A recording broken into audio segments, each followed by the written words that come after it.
Similarity in right triangles. So for this section, the first thing you need to know is about something called geometric mean. So whenever we have geometric mean, there's a couple different ways that you can define it. Now, we all know, hopefully, what arithmetic mean is. You basically, if you are saying you're finding a mean, you normally are saying, hey, you're adding values together, dividing by however many there are, you're basically doing an average. Geometric mean is something a little bit different.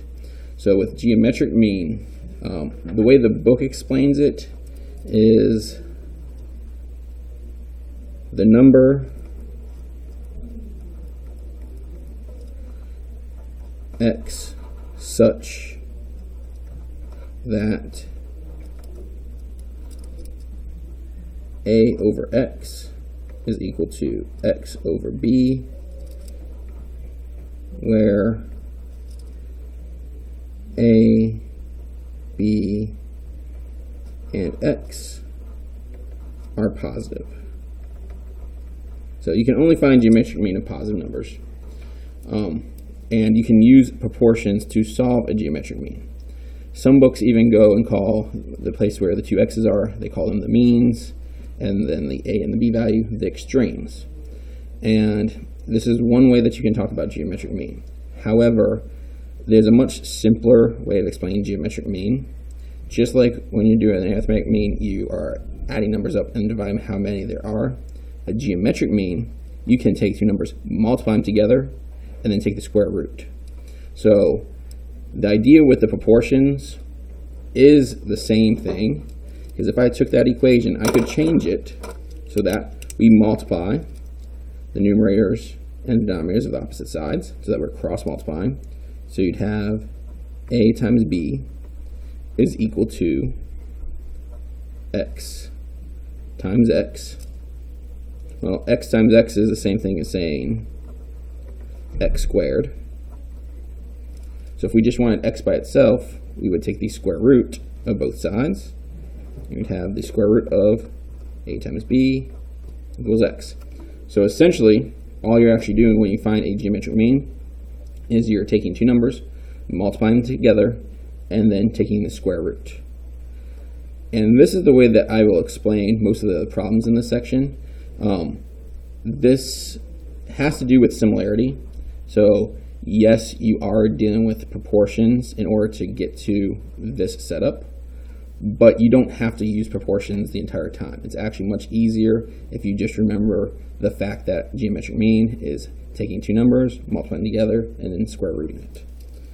Now, in this section, there is one main theorem that you have to know. So it doesn't give it a name in our book. It says it's just called Theorem 7-4. And what Theorem 7-4 says is the altitude, I'm going to read it off first, the altitude to the hypotenuse of a right triangle divides the triangle into two triangles that are similar to the original triangle and to each other. So the altitude to the hypotenuse of a right triangle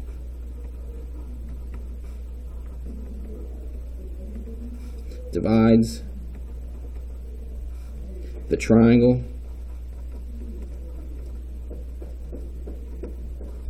into two triangles that are similar to the original and to each other.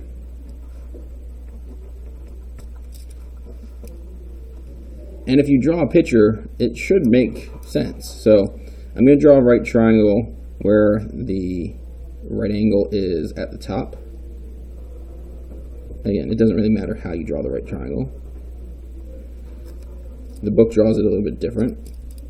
But if this is the right angle, and then I draw in an altitude, so it's going from the right angle down to the hypotenuse, you're going to have another right angle, because the definition of altitude says it's the perpendicular distance from a vertex to the opposite side.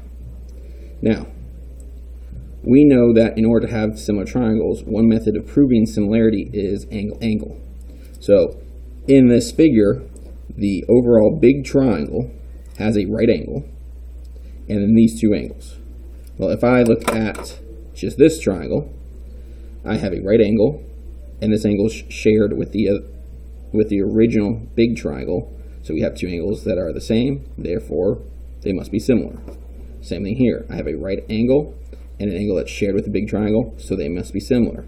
And if both of those are similar to the big one, then they must be similar to each other.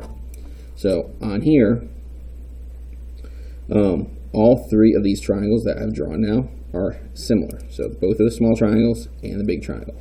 I'm going to go ahead and label this as A, B, C, and D. Now, that's the main theorem. So I'm going to go ahead and write this out a couple different ways. All right? Because you can say, and this is the way the book writes it, if we know that these are similar, we could say triangle CAB is similar to triangle DAC, which is similar to triangle DCB. Well, how did we actually come up with any of those statements? Remember, when you write a similarity statement, you have to go in the correct corresponding order. So let me make a triangle that's a little bit easier to tell which angle is the smallest and which angle is the biggest, and so on. So if I draw another image, let's do a triangle. I'm going to start off with a nice big scalene right triangle.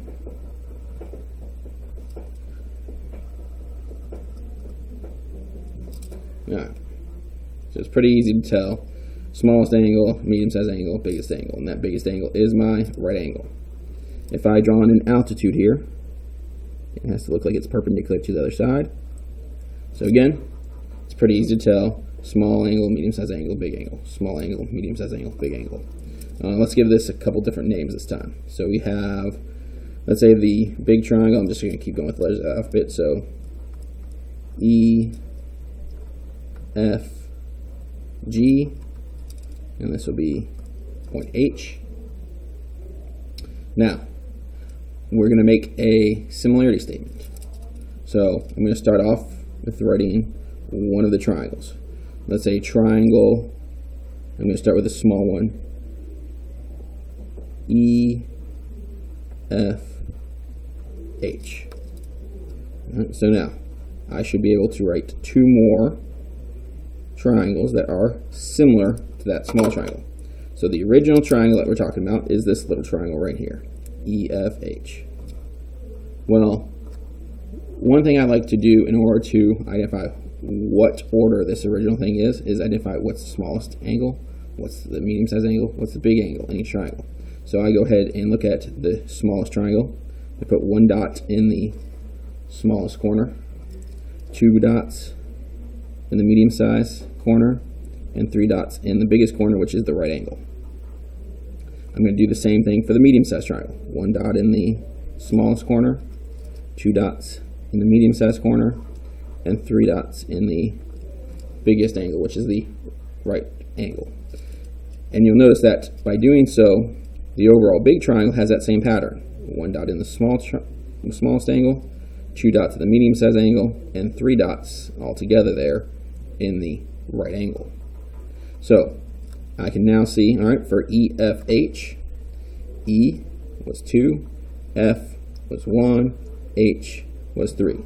So if I follow that same pattern when doing the next part, 2, 1, 3, let's go to the medium-sized triangle here.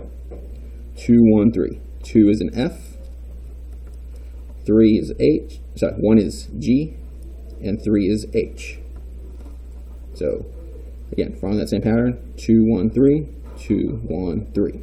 Doing the big triangle, again, following the same pattern, 2, 1, 3, 2 is in E, 1 is in G, and 3 is in F. So now I've successfully made a correct similarity statement so that they're in the correct corresponding order. Now, you can use the idea of having these three similar triangles to solve for different parts using proportions. And I'll show some examples a little later on. So the next thing that I want to do, though, is show where geometric mean fits into this.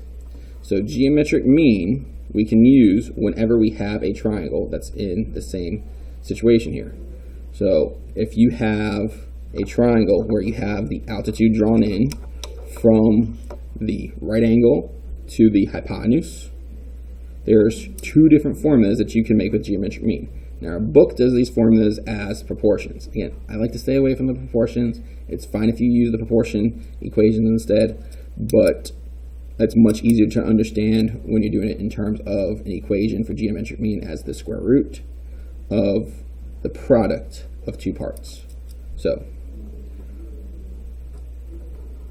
again, these are formulas for geometric mean when given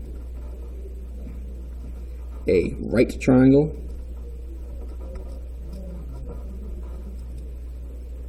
with the altitude to the hypotenuse.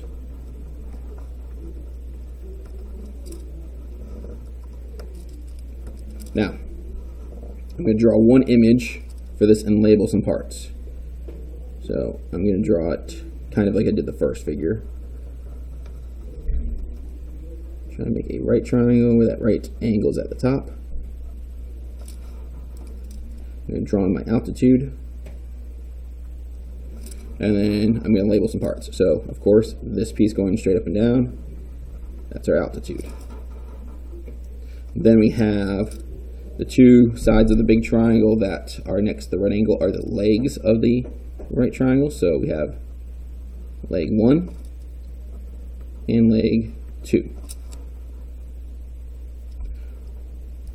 On the bottom, the entire bottom is the hypotenuse of the big triangle, and I'm going to call it the whole hypotenuse because it's been split into two parts.